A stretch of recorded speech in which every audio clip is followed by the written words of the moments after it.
Welcome to Russian History Retold, episode number 204, Siberia, Part 3, Women and Children. Last time we began our discussion of the use of Siberia to put people away in prison camps known as gulags. Today we will be focusing on how women and children handled the harsh conditions. It is also the 10th anniversary of the start of the Russian Rulers History podcast. It began on April 30th, 2010, and in the middle of this episode, I'm going to have the announcement about how we're moving forward. The script for this episode is, without a doubt, the most difficult one I've ever done in either this or my other podcast, Battleground History. The stories of pain and suffering of the women and children I read to produce this is as heart-wrenching as anything I could have ever imagined. But before I start, I'd like to read the dedication to Alexander Solzhenitsyn's book, The Gulag Archipelago. Quote, "I dedicate this to all those who did not live to tell it, and may they please forgive me for not having seen it all, nor remembered it all, for not having divined all of it."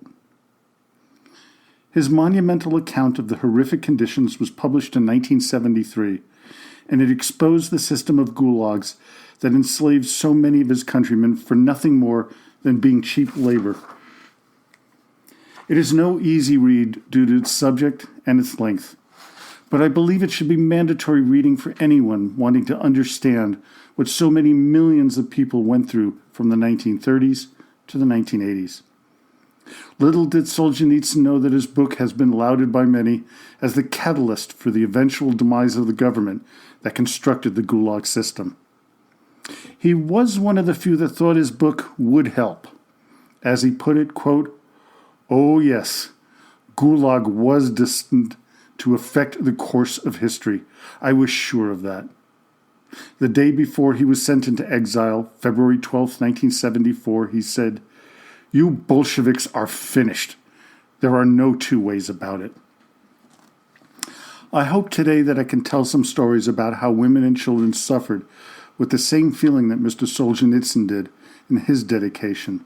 It is graphic at times, so if you don't think it's appropriate for children, now would be a time to have them go off somewhere else, but it is pretty brutal. Now, before the Bolsheviks came into power, the Tsars forced settlers to populate Siberia. Between 1824 and 1889, according to the fabulous author Anne Applebaum in her book Gulag, A History, some 720,000 people were sent into exile. What was interesting was the number of women who went, about 15%, or around 108,000. That would be about 6 men for each woman. If you think there's a problem with social isolationism with the COVID-19 outbreak, just imagine being sent to Siberia, where your neighbor might be a mile away. You're trying to sustain life on poor land, scrounging for any morsel of food, lonely and bored to death. Many not only died of starvation, but many also died of alcoholism. Now, all of this suffering during the Tsarist time was mainly for the poor. The wealthy were treated far better. One of the members of the Decembrist uprising of 1825, Sergei Volkonsky, and his wife, Princess Maria Volkonskaya, helped to build a theater and a concert hall in Irkutsk. Living in Siberia didn't stop their soirees and invitation-only dinners. Life was harder, but the elite didn't suffer too bad. Moving forward in time for the women and children, there was a dehumanizing process that went on prior to being shipped to the gulags. It was something akin to what the Nazis did to the Jews during World War II. As Applebaum puts it, quote, "Before their actual arrest in Stalin's Soviet Union, enemies were also routinely humiliated in public meetings, fired from their jobs, expelled from the Communist Party, divorced by their disgusted spouses, and denounced by their angry children." The women and children didn't have to go to the gulags to suffer. Just having a husband accused of being an enemy of the state was enough. They usually lost their jobs and their apartments, as well as their friends if the husband was sent away, and many times even their own families would shun them. One thing should be said, there was a distinct difference between Nazi concentration camps and the gulags of the USSR. Back to Applebaum. Quote, there were differences in the daily life and of work, different sorts of guards and punishments, different kinds of propaganda. The gulag lasted far longer and went through cycles of relative cruelty and relative humanity. The history of Nazi camps is shorter and contains less variation. They simply became crueler and crueler until the retreating Germans liquidated them or the invading Allies liberated them. The Gulag also contained a wide variety of camps, from the lethal gold mines of the Kolyama region to the luxurious secret institutes outside Moscow, where prisoner scientists designed weapons for the Red Army. Although they were different camps in the Nazi system, the range was far narrower. Ever since I started this, and before when I really started studying Russian and, of course, Soviet history, I wondered how the whole idea of the practical aspect of the Gulag came about. And I was truly amazed by the answer. Back in the early 1930s, Stalin wanted to take the land from the peasants who owned bits of land, more land than many of their fellow peasants. He would call these people kulaks. He was quoted as saying, "We must smash the kulaks, eliminate them as a class." The problem we faced was how to do this. And I'm going to quote James C. Davis here, who wrote a simply marvelous book that I highly recommend called The Human Story. Quote, exactly how to smash the kulaks wasn't clear. If the government simply shot them, it got no work from them. If it put them in concentration camps, there was little work to make them do, and they also had to be fed. Also, everybody knew that slave laborers were poor producers. Then, a former wealthy man, himself in prison, wrote to Stalin to suggest a labor scheme. His basic concept, not very complicated, was to subordinate food intake to work output.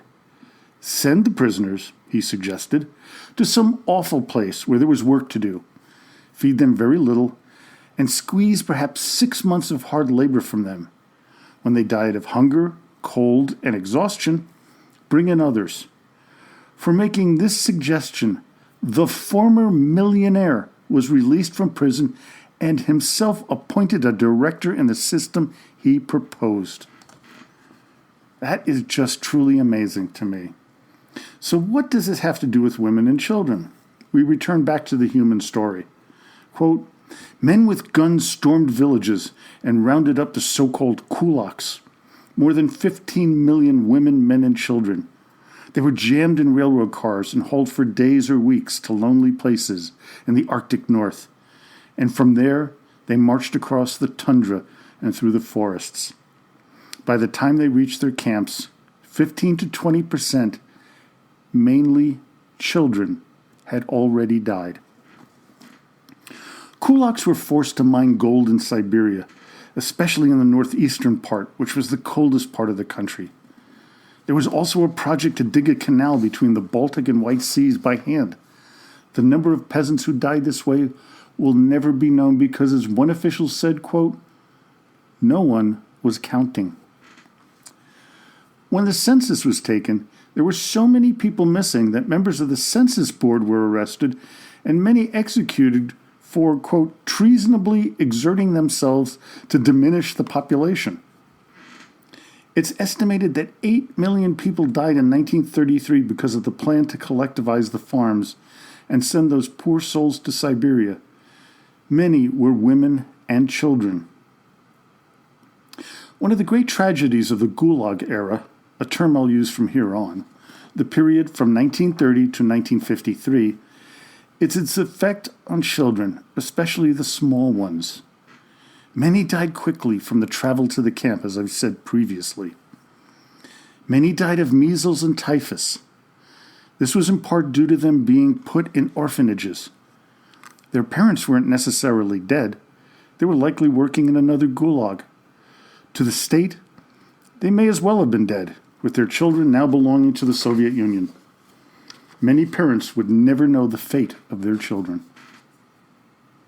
As you might imagine, one of the terrible fates of women in the camps was rape. It was actually more than just a violent act. Sometimes it was consensual but coerced. The conditions of cold and hunger were so extreme that it turned the most stoic and proper women into someone who would do anything for food, shelter, or clothing. Here's a story of a young Polish girl who was transformed by the cruel conditions.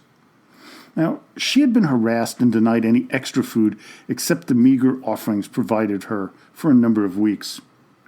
From the recall of Gustav Herrling, a former Gulag inmate, quote, "From that time the girl underwent a complete change. She never hurried to get her soup from the kitchen as before, but after her return from work, wandered about the camp zone till late at night, like a cat in heat. Whoever wanted to could have her, on a bunk, under a bunk, in separate cubicles of the technical experts, or in the clothing store. Whenever she met me, she turned her head aside and tightened her lips convulsively. Once, entering the potato store at the center, I found her on a pile of potatoes with the brigadier of the 56th, the hunchbacked half-breed Levkovich. She burst into a spasmodic fit of weeping, and as she returned to the camp zone in the evening, she held back her tears with two tiny fists. Rape and prostitution were so commonplace that it was almost expected. Lev Razgon recalled this incident. He was already freed, but remained in the area. Lev had some food at lunchtime, which he gave to a young girl he could tell was hungry. Quote, "The girl finished eating and neatly piled the plates on the wooden tray. Then she lifted her dress, pulled off her pants, and, holding them in her hand, turned her unsmiling face in my direction. 'Lying down or what?' she asked. At first not understanding, then scared by my response, she said in self-justification, again without a smile, 'People don't feed me without it.'" But it was all not terribly horrible. There were incredible tales of love, compassion, and caring. There were numerous stories about the passing of notes between the male side of the Gulag and the female side. Returning to the absolutely fabulous book Gulag by Anne Applebaum, quote, "Prisoners also organized a secret mailbox in the railway work zone where the women's brigades labored. Every few days, a woman working on the railroad would pretend to have forgotten a coat or other object, go to the mailbox, pick up what letters had been sent, and leave letters in return. Relationships sometimes between people who didn't even meet each other, yet they yearned for anything to keep themselves emotionally together. Alexander Solzhenitsyn in the book Gulag Archipelago writes, quote, "In this marriage with an unknown person on the other side of a wall, I hear a choir of angels. It is like the unselfish, pure contemplation of heavenly bodies. It is too lofty for this age of self-interested calculation and hopping up and down jazz."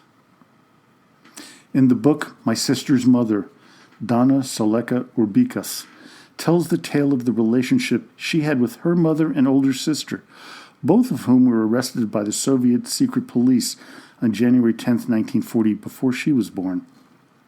She also recounts the difficulty she had in the relationship with them, as they had a different bond. It is this deep relationship that a child has with their mother that caused many women in the Gulag era to purposely get pregnant. Their abject loneliness made them yearn to give birth, even in the midst of such difficult conditions. Bedbugs were a constant problem, attacking the newborn children. The mother still had to work, as Hava Volovich recounts. Quote, "There were 3 mothers there, and we were given a tiny room to ourselves in the barracks. Bedbugs poured down like sand from the ceiling and walls. We spent the whole night brushing them off the children. During the daytime, we had to go to work and leave the infants with any old woman who we could find who had been excused from work. These women would calmly help themselves to the food we left for the children. Her story that was shared in Applebaum's book would be impossible for me to read to you, as the emotional nature of it is hard to verbalize. I strongly suggest you pick up the book, as has a number of the people on Facebook when I showed a picture of the books I was using for this episode. Read the chapter about women and children to get the full force of Hava Volovich's story. Suffice it to say, the child only lived for 16 months. As she put it, quote, she had spent 1 year and 4 months in this world and died on 3 March 1944. That is the story of how, in giving birth to my only child, I committed the worst crime there is. That was a hard one to read. I'm going to pause here for a few minutes to fill you in on the development of a new platform to help me share my love of Russian history with you. As I mentioned in the beginning, this episode represents my 10th anniversary in producing the podcast. It has been a passion for me, but as my wife will tell you, an expensive one. The books that I have to buy when they are not available at my library, as well as paying to host the podcast, has cost quite a bit. While I've really appreciated those of you who have donated to the cause, and there are many of you, it hasn't come close to paying any of the expenses. To top everything off, we have the coming of a pandemic.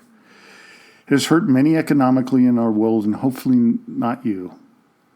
One of my businesses, Knowledge Through Solutions, sells our products to gyms worldwide, as well as college and professional sports teams.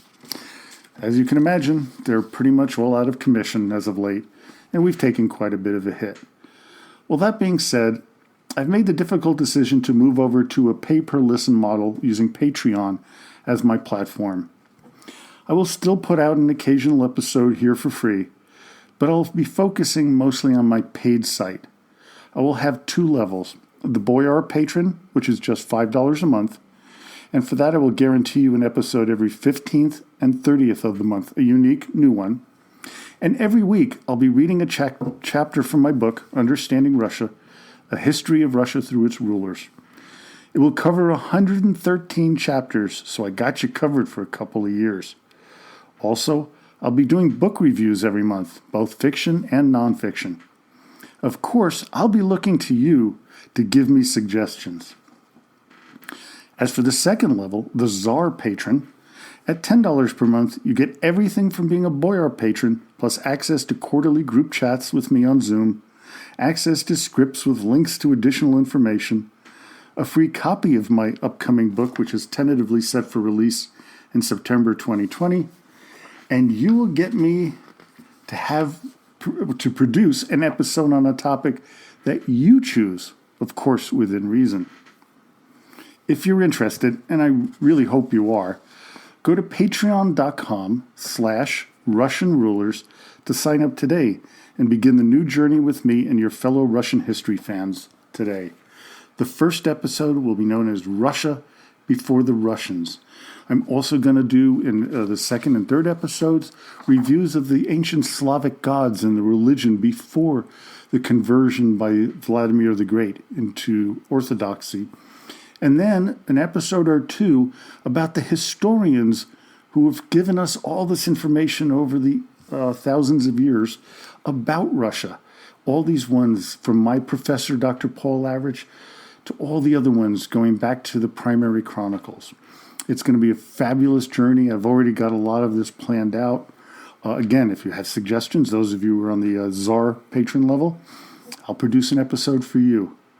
Well, now it's back to Siberia, women and children. The statistics about the number of women in the Gulag system in 1949 is somewhat staggering. There were about 503,000 women, of which 9,300 were pregnant, and 790 had small children with them. Got to tell you, the Soviet Union, they had numbers. They were pretty precise. What is more difficult to wrap one's head around is the effects psychologically on the children. There was so little contact between mother and child after they stopped breastfeeding them, usually after 18 months, that education was a non-starter. Now here's the recollection of those who survived infancy, where Quote, only certain of the 4-year-olds could produce a few, often unconnected words. Inarticulate howls, mimicry, and blows were the main means of communication. How could they be expected to speak? Who is there to teach them? Explained Anya dispassionately. In the infants group, they spent their whole time just lying on their cots. Nobody will pick them up, even if they cry their lungs out.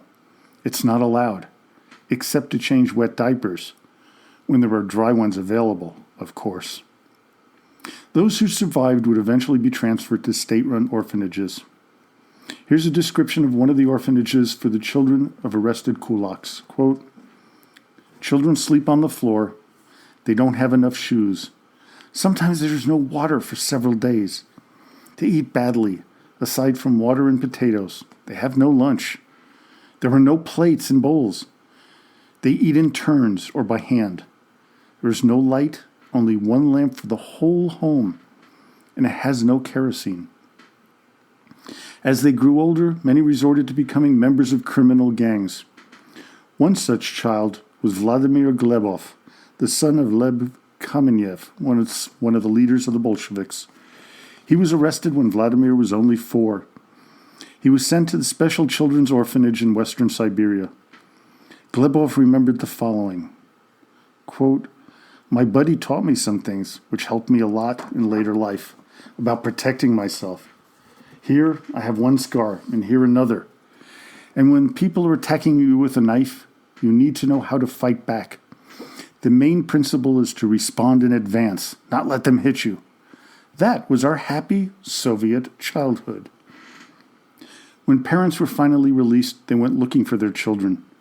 If found, many refused to leave with their parents despite the horrible conditions. They had been told that their parents were enemies of the state and told them not to go with them because they were bad people. Those who were old enough would run away from the orphanages, something that the authorities really didn't mind. Fewer mouths to feed and take care of. These children had to now fend for themselves, which meant joining gangs and committing crimes to support themselves.